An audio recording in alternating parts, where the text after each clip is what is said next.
Shalom, berjumpa dengan saya Pendeta Yohanes Sigit. Hari ini saya rindu berbicara mengenai panggilan Tuhan.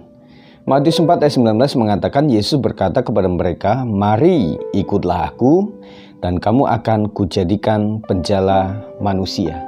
Ada dua pelajaran yang kita boleh ambil di ayat ini, saudara. Yang pertama adalah bahwa Tuhan tidak memanggil seseorang yang sedang menganggur atau tidak ada pekerjaan atau pemalas.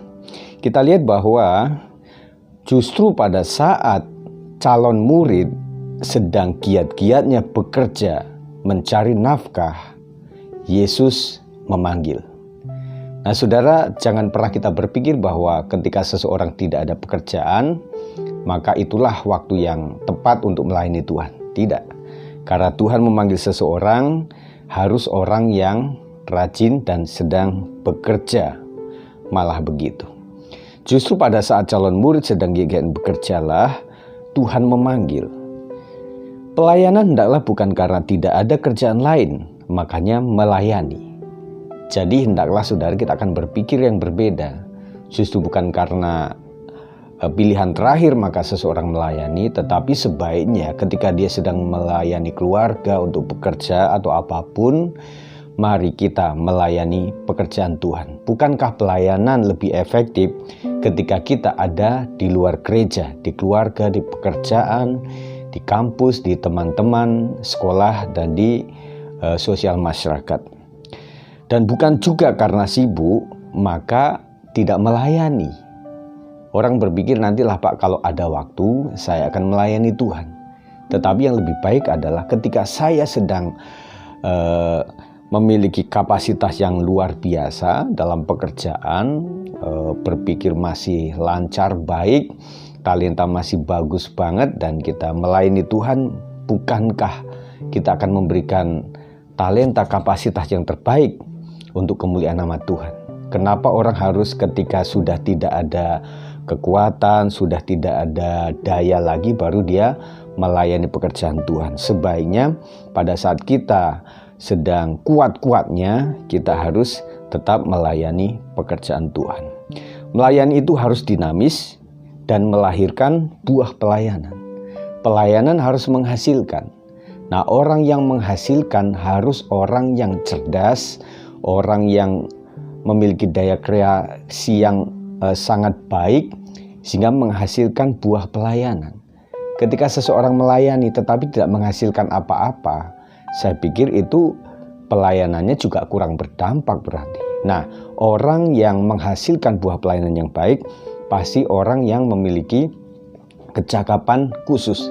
Apapun dalam Alkitab, Tuhan memakai orang tidak saja mau, tetapi orang yang mau belajar dan juga mau menambah kapasitas, harus update dan upgrade senantiasa. Jadi melayani itu harus aktif, bukan pasif.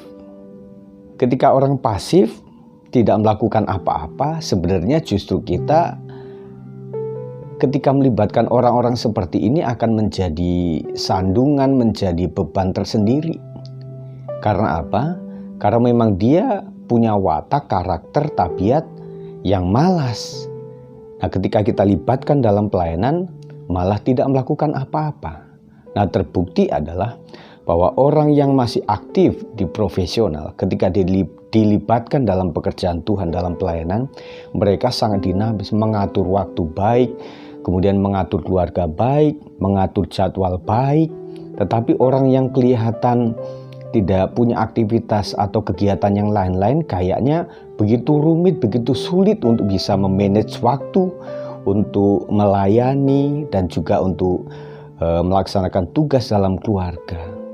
Nah, oleh sebab itu, tidak menjamin bahwa orang yang banyak waktu itu akan dinamis dan aktif dalam pelayanan. Tetapi justru orang-orang yang memang habit tiap harinya aktif, dilibatkan dalam pelayanan pekerjaan Tuhan, pasti mereka akan dinamis dan menghasilkan sesuatu.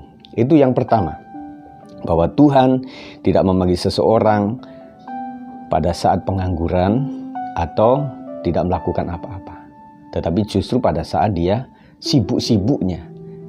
Justru waktu dia memiliki masa produktif yang baik. Yang kedua, panggilan untuk melayani tidak jauh-jauh dari talenta yang sudah ada pada diri seseorang yang dipanggil. Memang ada karunia yang Tuhan berikan untuk melayani. Tetapi ada juga melayani sesuai kapasitas dan kemampuan. Dari pencari ikan dijadikan menjadi penjala jiwa. Nah, orang memiliki latar belakang khusus ketika disucikan, dipanggil oleh Tuhan, dibekali, maka diutus ke tempat yang sama. Tetapi bedanya kalau dulu dia menjadi bagian daripada kelompok tersebut, tetapi sekarang dia akan masuk sebagai identitas yang lain, tetapi untuk memperbaiki, memperbaharui, dan juga memulihkan teman-teman lamanya. Bukankah itu lebih efektif?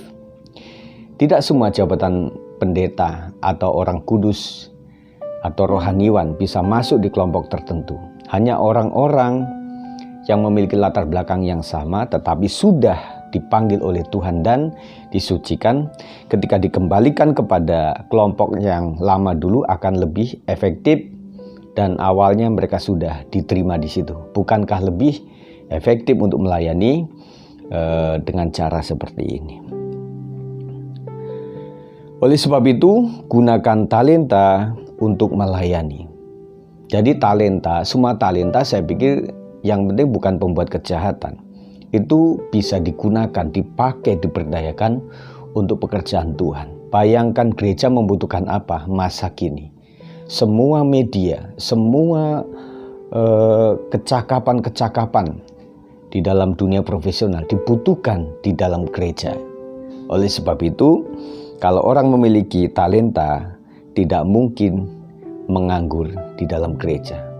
Yang penting memiliki hati yang tulus, dia akan dipanggil oleh Tuhan untuk melayani lebih luar biasa.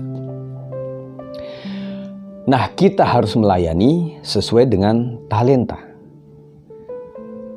Ada orang memang melayani, melakukan pekerjaan yang bukan talenta dia. Bisa memang, tetapi mungkin lebih lambat, mungkin lebih terganggu, dia sendiri terganggu. Orang itu tidak memiliki talenta dan disuruh melakukan pekerjaan yang bukan talentanya, tentunya tidak dengan hati lah. Dia pengen belajar tetapi tidak sepenuh hati. Memang bukan passion dia, bukan bidang dia begitu. Tetapi ketika seseorang ditempatkan sesuai bidangnya, selain menghasilkan sesuatu, dia juga asik mengerjakan itu. Nah, saya pikir ketika melayani dengan hati yang asik, dengan enjoy, seberat apapun, dia tetap sukacita.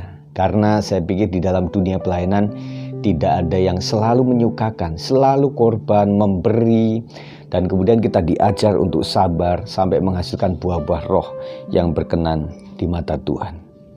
Kalau seseorang bekerja untuk dunia, pasti upahnya dunia.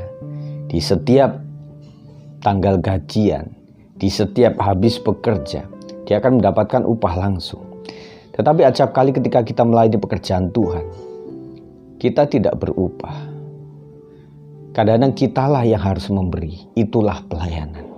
Tetapi kita sangat percaya bahwa ketika kita melayani pekerjaan Tuhan dengan sungguh-sungguh, hari ini kita tidak mendapatkan upah apa-apa.